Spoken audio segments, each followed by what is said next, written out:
주 예수의 이름으로 여러분 한 분 한 분을 환영하고 축복합니다. 아주 오래전 영화인데요. 인생은 아름다워라는 영화가 있어요. 이제 유대인 수용소에서 한 아빠가 자기 아들을 소년의 그 순수함을 잃어버리지 않게 하기 위해서 그 아이를 지켜주며 또 수용소 안에서 게임을 하면서 아버지의 사랑을 보여주었던 영화예요.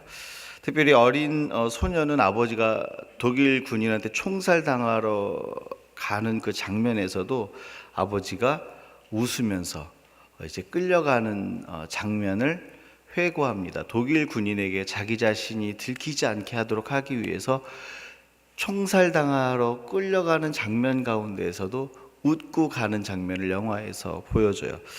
그리고 그 아들 눈에 아버지의 인생이 가장 아름다운 인생이었다는 것을 말해주고 있어요. 사람은 사랑하는 사람을 위해 살 때 아름다운 인생이 됩니다. 여러분 믿으세요? 사랑하는 사람을 품고 살 때 그 인생이 아름다워지는 거예요. 얼마 전에 제가 한 다큐를 봤는데요.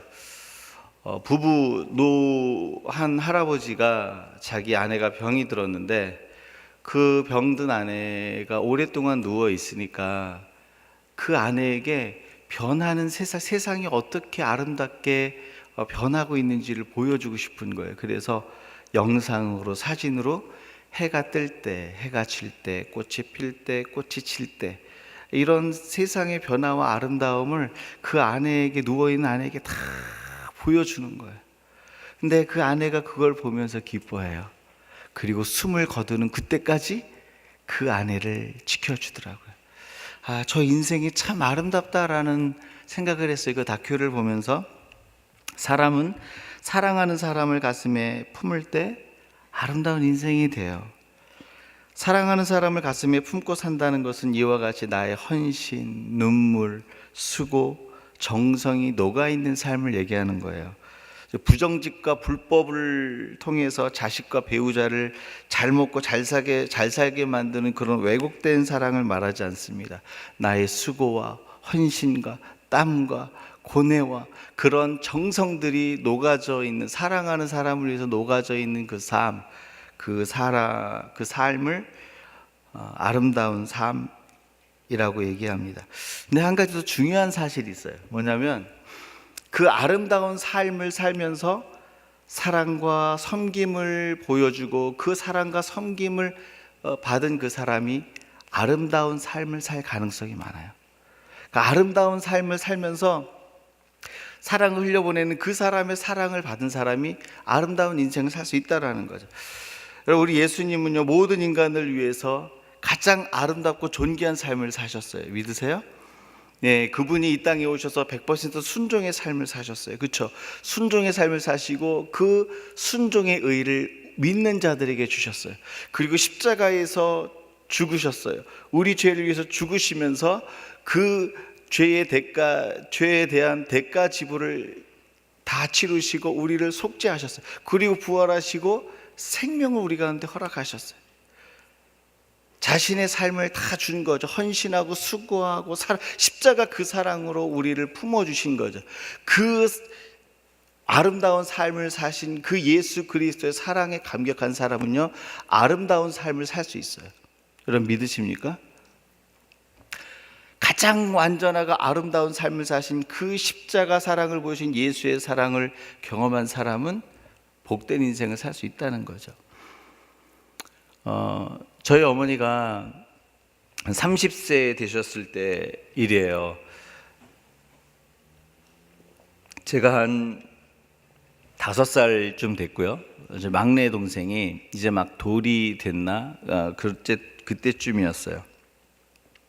당시 아버지가 피를 막 토하면서 막 그렇게 아파 있었던 상황이었어요. 그러니까 어머니 입장에서 봤을 때 세 자녀를 두고 남편은 피를 토하고 막 아파하고 힘들어하고 그러니까 살 길이 막막해진 거예요. 너무 인생이 곤고하고 힘든 거예요. 경제적으로도 그렇지만 이제 암담해진 거죠.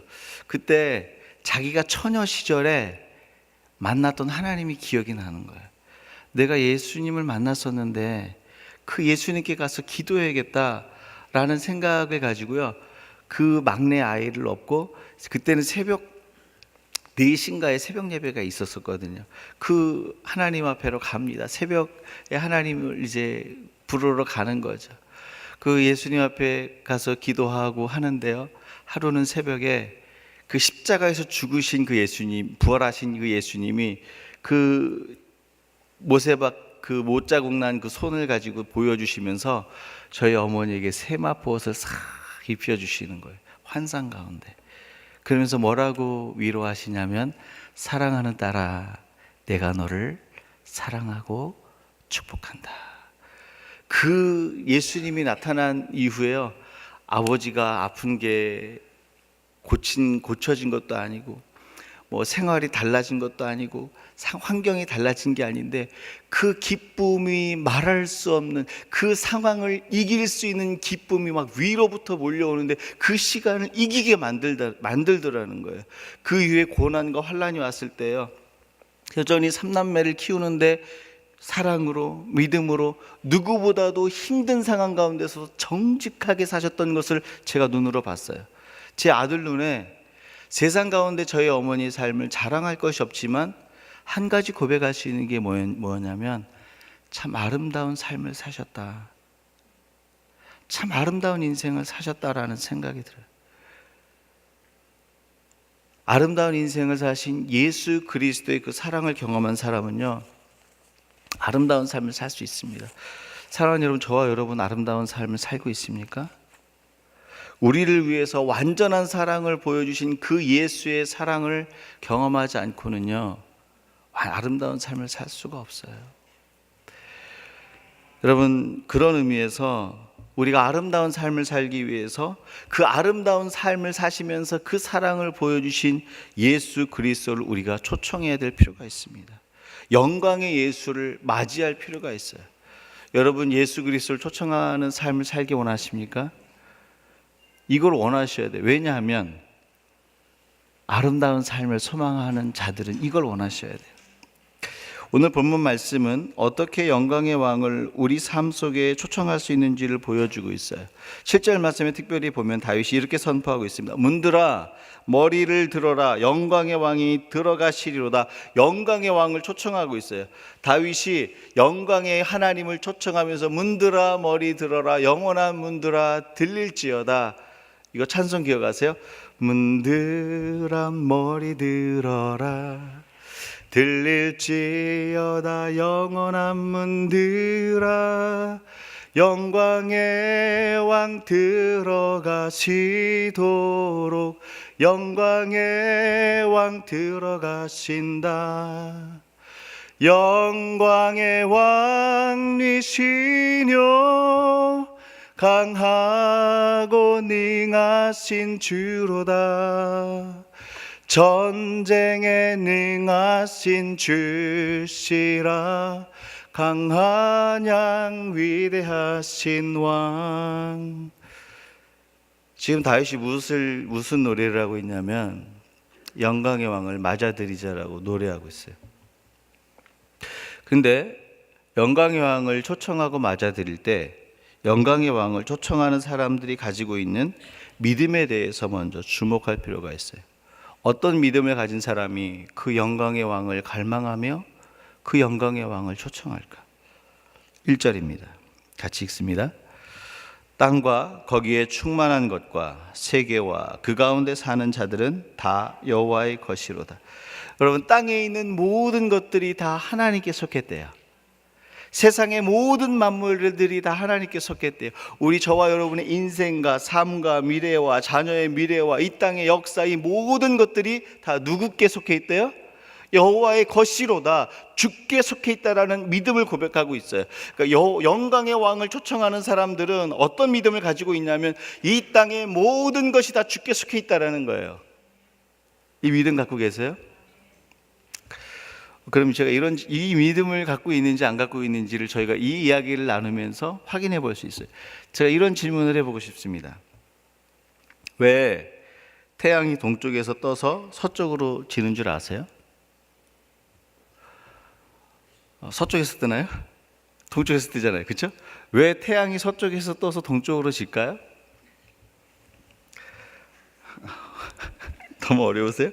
하나님이 세상을 창조하실 때 태양을 빛이 있으라 하고 태양이 있으라고 낯을 주관하는 빛이 있으라고 말씀하시고 태양은 동쪽에서 떠서 서쪽으로 지라고 그 창조 질서를 명하셨기 때문에 태양이 동쪽에서 떠서 서쪽으로 지는 겁니다. 이게 태양이 가진 하나님이 태양에게 주신 창조 질서예요. 그런데 성경에 보면 굉장히 믿기 힘든 두 가지 사건이 기록되어 있습니다. 하나는 뭐냐면 여호수아서에 기록되어 있는 우리 아모리 사람들과 전쟁 중에 전쟁을 하다가 사람들이 그 전쟁에서 죽여야 될 사람이 너무 많으니까 여호수아가 전쟁을 하는 중간에 이렇게 외쳐요. 태양아 거기 멈춰라. 그랬더니 태양이 멈췄어요. 여러분 믿어지세요? 그러면 제가 또 다른 한 가지를 질문 드려볼게요. 이사야 38장에 보면 히스기야가 병이 들어 죽을 병이 들었는데 나아요. 근데 하나님께서 낫게 하시겠다고 이사야를 통해서 말하는데 증거를 보여달라 그럽니다. 그 증거를 보여주시는데 그 증거가 뭔지 아세요? 태양을 10도 뒤로 물러가게 했어요. 여러분 믿어지세요? 아무도 대답을 안 하셔요. 여러분 이게 사실이냐 아니냐를 많은 사람이 따져요. 왜 그런지 아세요? 모든 만물이 주께 속해 있다는 것을 믿지 못하기 때문에 그런 거예요. 모든 만물이 주께 속했다라는 사실을 믿으면 이게 어렵지 않아요. 여러분 태양을 창조하신 하나님이 태양을 보고 태양을 만드셨잖아요. 창조하셨잖아요. 태양을 창조하신 하나님이 태양을 보고 저 중간에 잠깐 멈췄다가 쉬고 있어라. 이게 말하는 게 이상하게 들립니까? 태양을 창조하신 하나님이 쉬라고 얘기하는 게 이상하게 들리세요? 태양 보고 동쪽에서 떠서 서쪽으로 져라 라고 질서를 주신 하나님이 잠깐 뒤로 10도 물러가 있어라 라고 얘기하는 게 어렵게 느껴지세요? 그게 어렵게 느껴지는 이유는 뭐냐면 세계가 하나님께 속했다는 사실을 못 믿기 때문에 창조주 하나님의 말씀이 안 믿어져요. 하나님의 말씀으로 천지를 창조하셨다는 이 사실을 믿는 사람, 이 세계와 모든 것과 역사가 하나님께 속했다는 사실을 믿는 사람은 이게 믿어지는데요, 세계가 주께 속했다는 사실을 믿지 못하는 사람들은 이 말이 거짓말처럼 들리는 거예요. 다시 제가 질문합니다. 태양이 중간에 서서 잠깐 휴식을 취하는 게 믿어지세요? 오늘 제가 이야기를 왜 드리냐면 시편 기자가 온 우주와 역사와 모든 만물이 다 주께 속했다라고 1절에 선언하고 있어요. 무엇을 말하고 있습니까? 영광의 왕을 초청하는 사람들은 모든 것이 다 주께 속해 있다라는 하나님의 주권과 통치를 고백하는 믿음을 갖고 있는 사람이라는 거예요. 우리 자녀들의 미래 누구에게 속해 있습니까? 저와 여러분의 지금 건강하지 못할지라도 연약할지라도 저와 여러분의 인생이 누구에게 속해 있습니까? 죽음의 문 너머 이후의 세계가 누구에게 속해 있습니까? 저와 여러분의 모든 관계와 저와 여러분의 모든 필요한 자원이 누구에게 속해 있습니까? 하나님께 속해 있는 거예요. 저와 여러분이 와서 예배 드리면서 뭘 고백해야 되냐면 주님, 이 모든 것이 다 주께 속해 있습니다라는 것을 고백하고 그렇게 하지 못했던 것을 갈아엎는 거예요.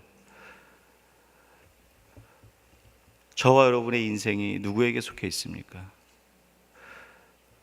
근데 왜 이렇게 두려워하시죠? 뭐가 그렇게 염려스러우세요? 주께 속해 있다는 건 주님께 맡겼다는 거예요. 주님이 책임지신다는 거예요. 뭐가 그렇게 내 마음을, 내 심장이 떨릴 만큼, 그렇게 내 인생이 요동치고 내 영혼의 지축이 흔들릴 만큼 그렇게 나를 두렵게 만듭니까? 다시 한번 하나님이 다윗을 통해서 선언하고 계세요. 모든 것이 주께 속했다고, 여호와의 것이로다 라고 얘기하고 있어요. 따라서 영광의 하나님을 초청하는 사람들이 가지고 있는 믿음은 내 삶과 미래와 역사가 하나님께 속해 있다는 믿음을 가지고 있다는 거예요. 영광의 하나님이 찾아오시는 곳은 하나님이 모든 것을 통치하시고 다스린다는 그 믿음의 고백 현장 가운데 오신다는 거, 여러분 믿으세요? 오늘 이 고백이 있어야 영광의 하나님을 초청하고자 하는 갈망이 생기는 거예요. 이 고백이 없이는 영광의 하나님 왜 초청해야 되는지 모르는 거예요. 영광의 하나님이 왜 와야 되는데요? 근데 모든 것이 하나님께 속해 있으면 그 영광의 하나님이 와야 돼요. 여러분, 다윗과 골리앗의 싸움 현장을 좀 찾아가 보고 싶습니다. 다윗이 골리앗과 전쟁할 때 뭘 던졌죠? 물맷돌을 던졌는데 성경에 이런 표현이 있어요. 물맷돌을 던짐에 그 물맷돌이 골리앗의 이마에 박히더라. 여기 혹시 주목해 본 적 있으세요? 얼마나 다윗은 소년이잖아요.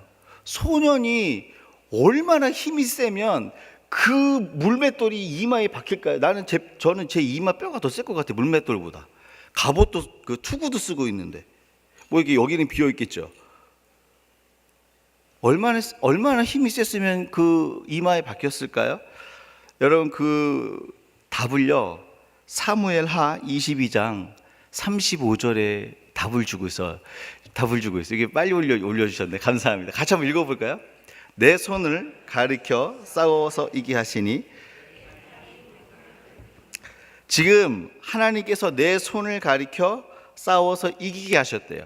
지금 다윗이 전쟁에 나갈 때마다 그 영광의 하나님이 임할 때마다 자기 가운데 어떤 일을 하셨는지 자기의 경험을 노래로 만든 거예요.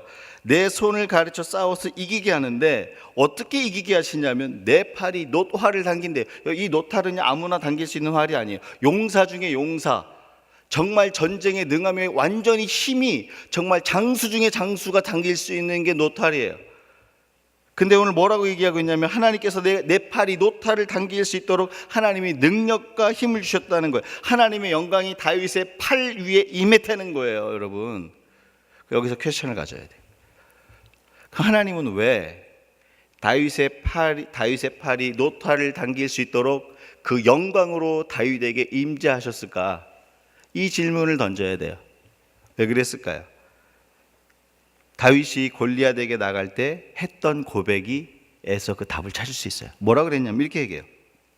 여호와의 구원하심이 칼과 창에 있지 아니하니 전쟁은 여호와께 속한 것인즉 그가 너희를 우리 손에 넘기시리라. 다윗이 물맷돌을 던지기 전에 전쟁이 주께 속해 있음을, 전쟁이 주께 속했다라는 그 주권을 고백하였다는 사실을 기억하셔야 돼요.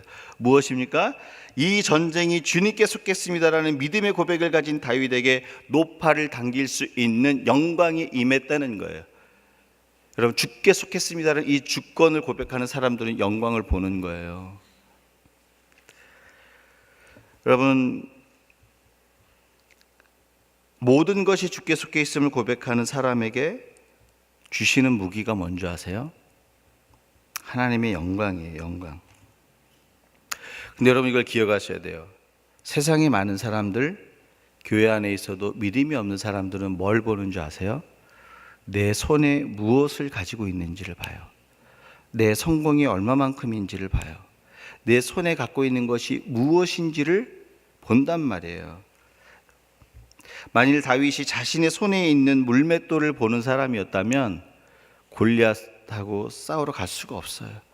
여러분, 골리앗은요, 세상 사람들이 인정할 만한 장수였어요.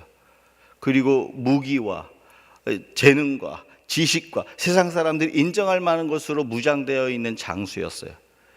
내 손에 물맷돌을 보는 사람이라면, 다윗이 그런 사람이라면 물맷돌 들고 골리앗에게 나가겠습니까? 다윗은요, 물맷돌 들고 있지만 자기 손에 들고 있는 그 물맷돌을 보는 사람이 아니었다라는 거예요. 그러니까 나갈 수 있죠. 뭘 봤어요? 모든 게 주께 속했습니다라는 것을 고백하며 내 삶 가운데 임하시는 하나님의 영광을 본 사람이에요. 하나님의 영광이 내 무기로 고백했던 사람이라는 거예요. 그러니까 골리앗 앞에 나갈 수 있었던 거예요. 사랑하는 여러분, 저와 여러분은 무엇을 보고 계세요? 내 손에 들고 있는 것으로 나를 평가하고 있습니까? 내 손에 들고 있는 것으로 나를 평가하는 그런 부끄러운 사람, 어리석은 사람이 되지 않길 주의 이름으로 축원합니다. 내 손에 들고 있는 것으로 나를 보잖아요. 세상이 겁나서 못 나가요. 내 손에 들고 있는 것하고 골리앗하고 비교가 되는데 어떻게 나가겠습니까? 여러분, 세상에 나가면 나보다 뛰어난 것을 갖고 있는 사람이 너무나 많아요. 저와 여러분의 무기는 여기에 있지 않아요. 여러분, 지금 제가 우리의 맡겨진 삶을 대충 살라는 얘기 아니에요. 학생은 공부를 최선을 다해서 해야 되고, 재능을 갖고 있는 사람은 그 재능을 연마하기 위해서 최선을 다해야 되고, 비즈니스 하시는 분들은 최선을 다해서 비즈니스 해야 되고, 자기의 삶을 최선을 다해야 돼요. 그러나 이 땅의 삶을 살 때 최선으로 안 된다는 거예요. 왜요? 최선을 다해도요, 나보다 뛰어난 사람이 있고요, 최선을 다해도 악한 세상이 있어요. 최선을 다해도 그것을 무너뜨리는 죄의 권세들이 있다라는 거예요. 그 죄의 권세와 어떻게 맞서시겠어요? 세상의 권력과 세상의 물질로 중무장해서 세상의 그 죄의 권세 아래서 자기가 갖고 있는 그 물질과 권력을 사용하면서 그 선하게 살려고 하는 사람들 쥐고 흔드는데 그 세력을 어떻게 이기시겠어요? 멀리 갈 필요도 없어요. 제가 하도 요새 대한민국 얘기하니까 저도 몸조심해야겠어요. 멀리 갈 필요도 없어. 어디로? 우리 직장에 가보면 알 수 있어요.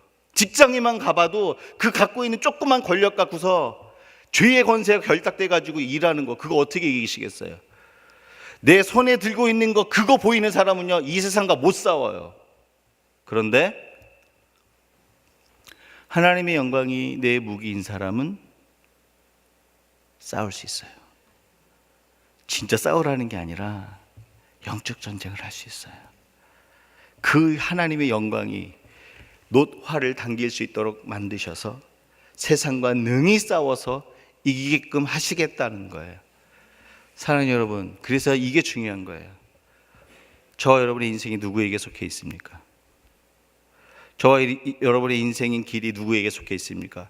손에 들고 있는 소유로, 물질로, 포지션으로, 성공으로 자기 평가하지 마세요. 하나님이 혹 불어버리시면요, 내일이라도 거리로 나 앉아야 될 사람들이 인간이에요. 하나님 붙들어 주시잖아요. 없는 가운데서도요, 하나님이 돕는 자들을 보게 하시는 거예요.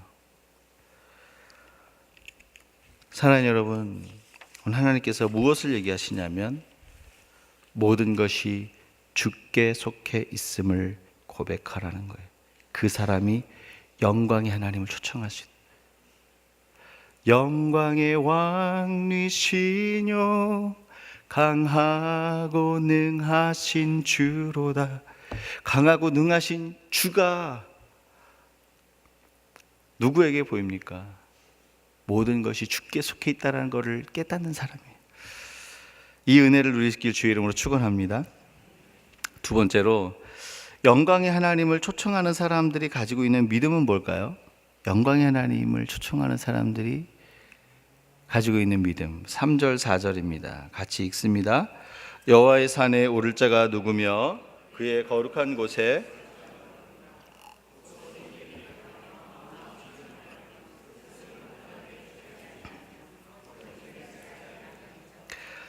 여호와의 산은 어디입니까?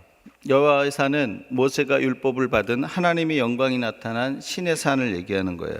그 하나님의 말씀을 받으러 영광의 자리에 올라올 자가 누구냐고 물어보고, 하나님의 영광 앞에 설 자가 누구냐고 물어보고 있어요. 3절의 답을 뭐라고 하고 있습니까? 이렇게 하고 있잖아요. 손과 마음이 깨끗하고 뜻이 허망한 것을 쫓지 않는 사람이라고 말하고 있어요. 그러니까 말씀대로 선택하고 결정하고 말씀대로 생각하고 바라보는 가치를 가졌다는 거예요. 한마디로 하나님의 말씀이 내 삶의 현장 가운데 운반되는 삶을 사는 거예요. 이게 무슨 말이냐면, 지금 기록된 말씀이 있죠.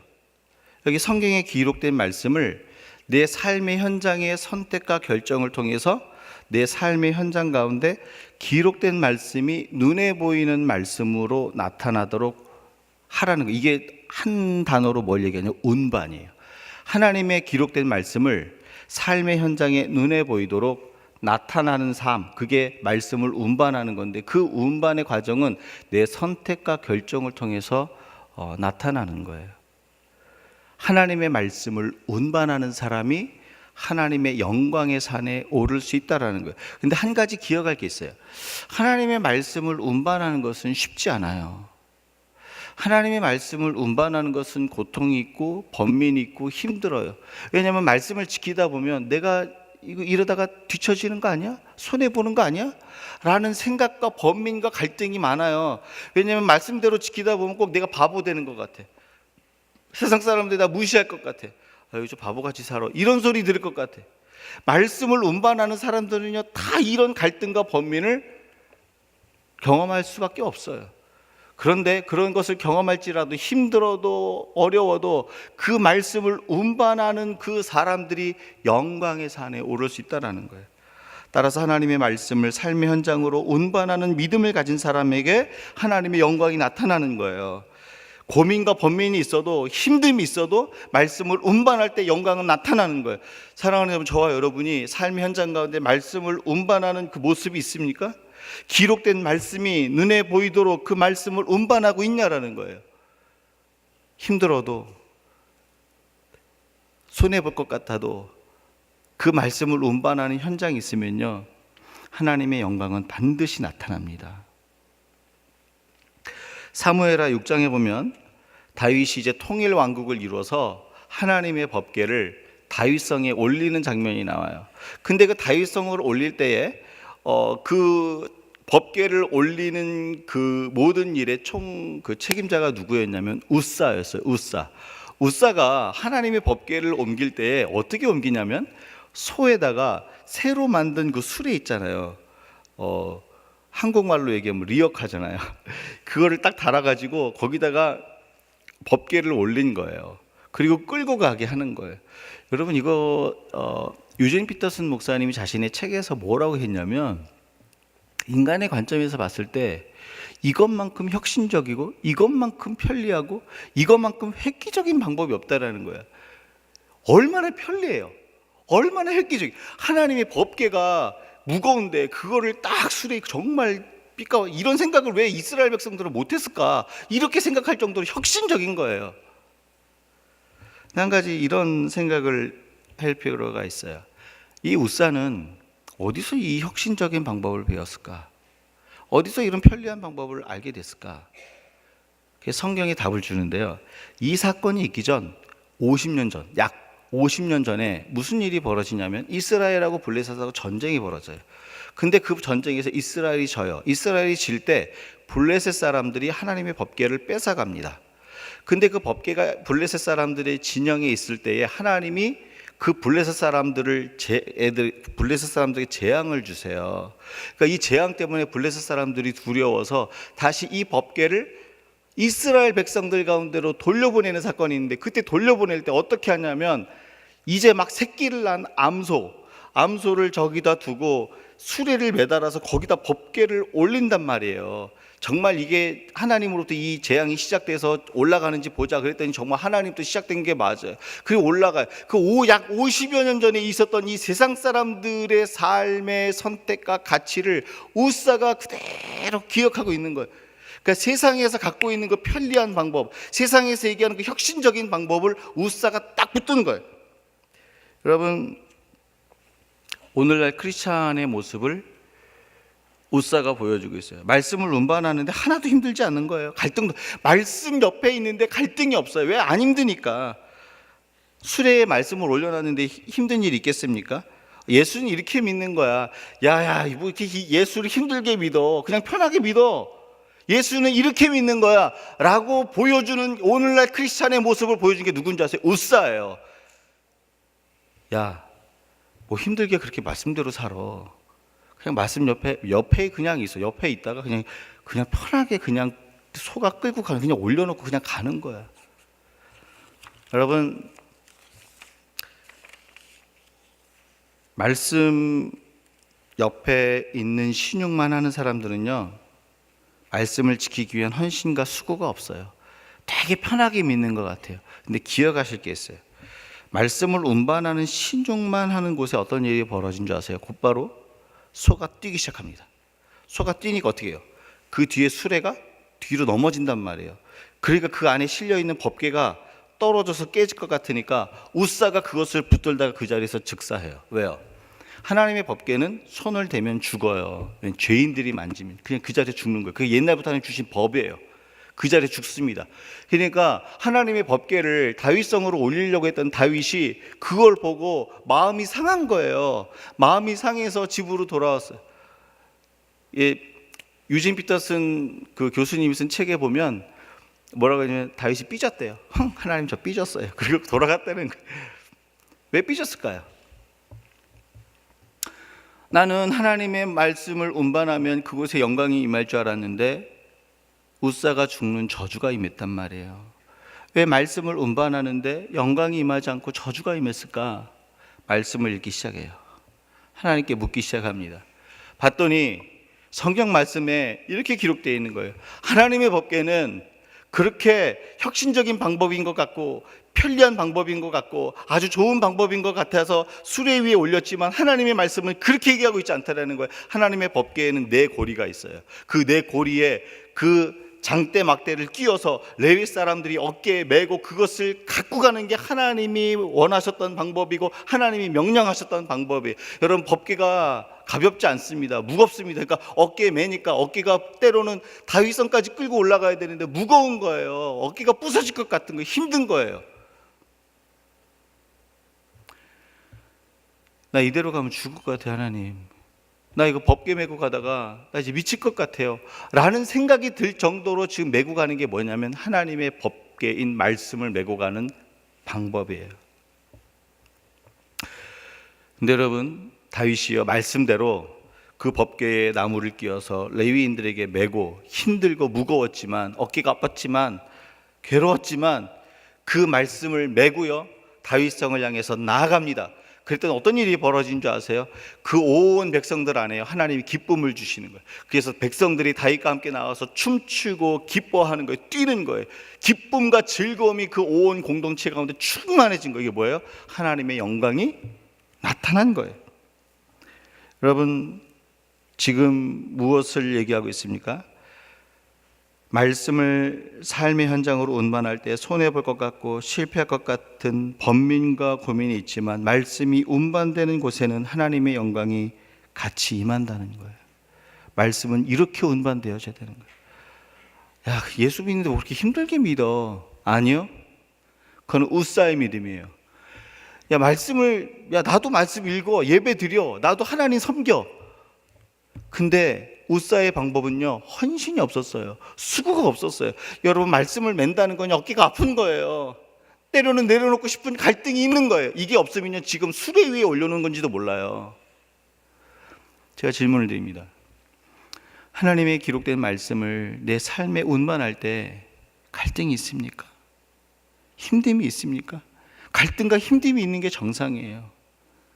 아, 이거 너무 힘드니까 그냥 내려놓으셨습니까? 그러면 수레 위에 올려놓는 거예요. 그게 갈등이 있고 힘듦이 있어도 그 말씀이 운반되는 곳에는요 영광의 왕이 들어오시는 거예요. 그게 사무엘하 6장에 다윗이 춤추며 영광 중에 임한 하나님을 경험한 사건이에요. 사랑하는 여러분, 말씀을 운반하면요 영광이 임하세요. 하나님의 영광이 임하면 어떻게 되는 줄 아세요?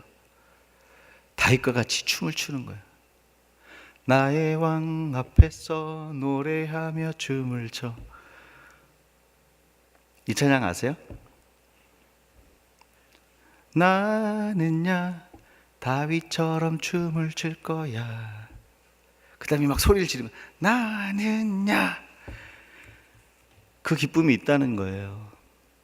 말씀을 운반하는 자들 가운데. 사랑하는 여러분, 말씀을 운반할 때는 힘든 게 맞아요. 고민하는 게 맞아요. 번민하는 게 맞아요. 지금 잘 가고 있다는 증거예요. 근데 기억하셔야 돼요. 그 길 가운데에는 하나님의 영광도 함께 있습니다. 마지막으로 모든 것이 주께 속했다는 믿음을 가지고 말씀을 삶의 현장으로 운반하는 사람들이 갈망하는 한 가지가 있어요. 영광의 하나님을 초청하는 사람들이 갖고 있는 믿음 두 가지겠죠. 첫 번째 뭐였어? 모든 것이 주께 속했다. 두 번째가 힘들어도 말씀을 운반하는 삶의 현장을 가진 사람들은 영광의 하나님을 그 믿음을 가진 사람들 영광의 하나님을 초청한다 그랬어요. 근데 그 사람들이 갈망하는 게 뭐냐면 갈망하는 것이 있는데 그게 뭐냐면 영광의 하나님을 초청하는 갈망이죠. 영광의 하나님을 어떻게 초청합니까? 7절이에요. 7절 같이 읽습니다. 7절 말씀. 문들아 너희 머리를 들지어다. 영원한 문들아 들릴지어다. 영광의 왕이 들어가시로다. 여러분, 문들아 너희 머리를 들어라 할 때 이때 문은 누굴 가리키는 거야? 문들아 복수로 표현을 했기 때문에 게이츠라고 했기 때문에 양의 문을 얘기하는 예수님을 얘기하는 건 아니에요. 분명히 성도들을 얘기하는 거예요. 그리고 또 한 가지는 뭐냐면 성도들의 마음 문을 얘기하고 머리를 든다라는 표현이 있어요. 여러분, 머리를 든다는 표현은 뭐냐면 왕이 신하를 기뻐하고 즐거워할 때 그에게 상급을 주고 그에게 어떤 신뢰를 할 때 머리를 들라라고 그러잖아요. 영화 같은 거 많이 보잖아요. 머리를 들라 그잖아요. 그 머리를 들면 어떻게 해요? 이게 관을 막 씌워주잖아요. 무슨 공작 무슨 뭐 이렇게 관을 씌워주잖아요. 근데 창세기 40장 13절에 보면 바로가 그 술 맡은 관원장의 머리를 들게 했다라는 표현이 있어요. 이게 뭐냐면 왕이 신하를 총애하고 그 사랑과 신뢰를 보여줬을 때 한 거예요. 지금 문들아 성도의 문을 마음의 문을 열라 그러면서 그 머리를 들라라는 건 뭐냐면 하나님께서 왕이신 하나님께서 그 성도들에게 기쁨의 관계로 사랑의 관계로 신뢰의 관계로 호의의 관계로 나아가고 있다는 거예요. 기쁨의 문이 지금 열린 거예요. 또 한 가지 여러분, 문을 연다는 것은요 하나님 입장에서 굉장히 중요한 표현이에요. 여러분, 대통령하고 스케줄을 잡으면 대통령님 제가 이번 주 토요일은 시간이 없는데요 이렇게 하시겠습니까?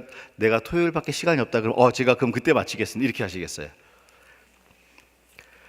대통령하고 뭐 약속을 잡아본 적이 저와 여러분이 없으니까 모르시겠죠? 분명히 대통령에게 마칠 거예요.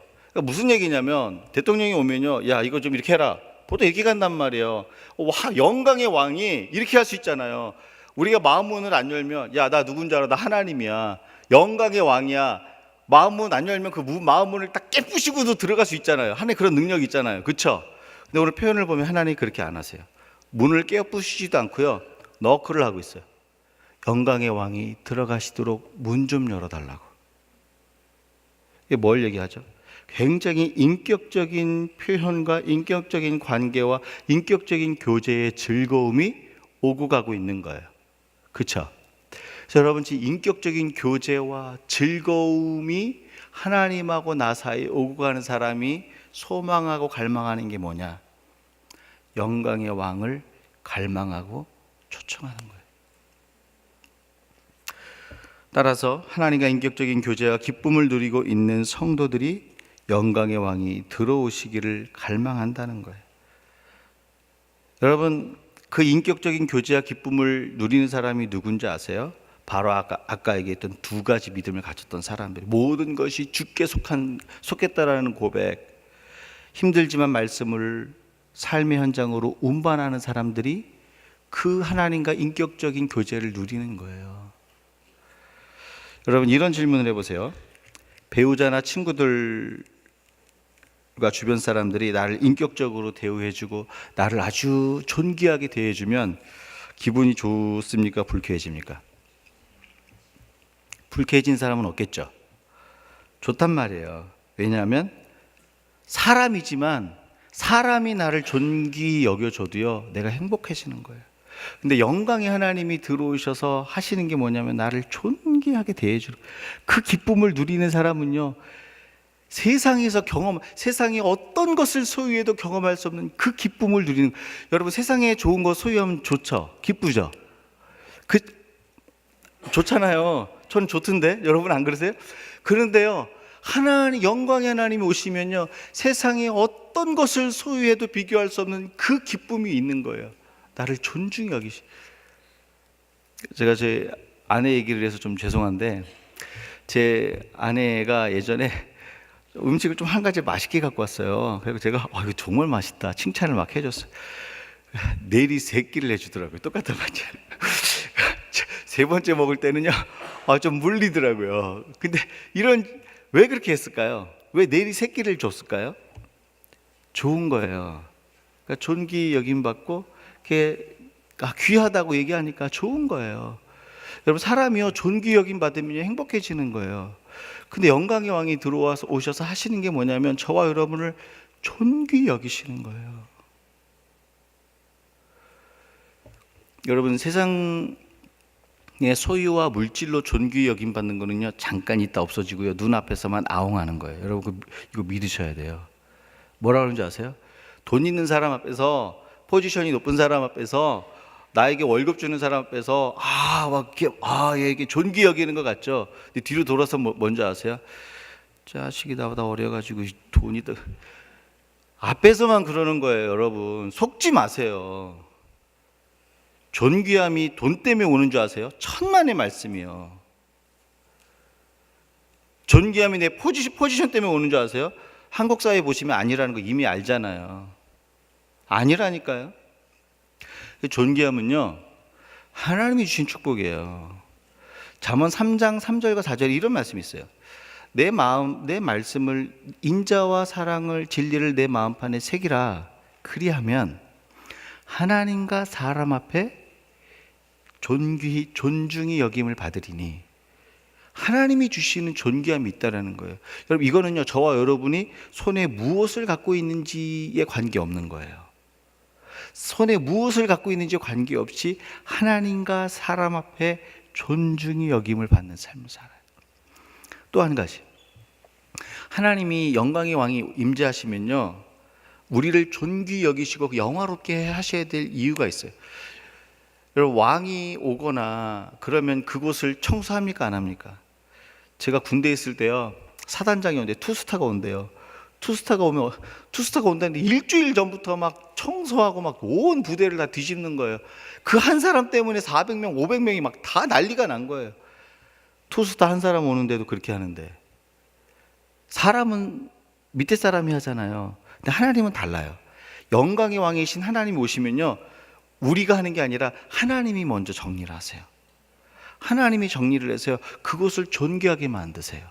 몰된 동산과 같이 만드세요. 하나님이 거하시는 곳이기 때문에 그곳의 명성을 아름답게 하셔야 될 그 의무와 책임이 하나님께 있는 거예요. 그래서 하나님이 영광의 왕이 오시면요 내가 막 이게 하는 게 아니라 우리 속에 있는 죄를 닦으세요. 우리 속에 있는 가치를 변화시키세요. 그리고 사람들의 관계 속에서 진리가 유통되게 하고 사랑이 유통되게 해서 존귀 여김 받게 하세요. 여러분, 이 축복을 누릴 수 있길 주의 이름으로 축원합니다. 사람과 하나님 앞에서 존귀 여김 받는 이 은총, 재물로도 소유로도 지식으로도 포지션으로도 가질 수 없는 이 존귀함의 축복, 이것이 저와 여러분의 누리는 축복이 되기를 주님의 이름으로 축원합니다. 여러분, 말씀을 정리합니다. 영광의 왕을 초청하는 사람은요 모든 것이 주께 속해 있다는 믿음을 가졌다 그랬어요. 말씀을 삶의 현장으로 운반하는 그 믿음을 가졌다 그랬어요.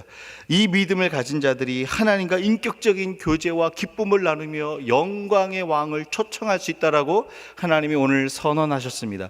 오늘 이 말씀을 붙들면서 같이 찬양하고 같이 기도할게요. 우리 좀 하나님 예배했으면 좋겠어요. 우리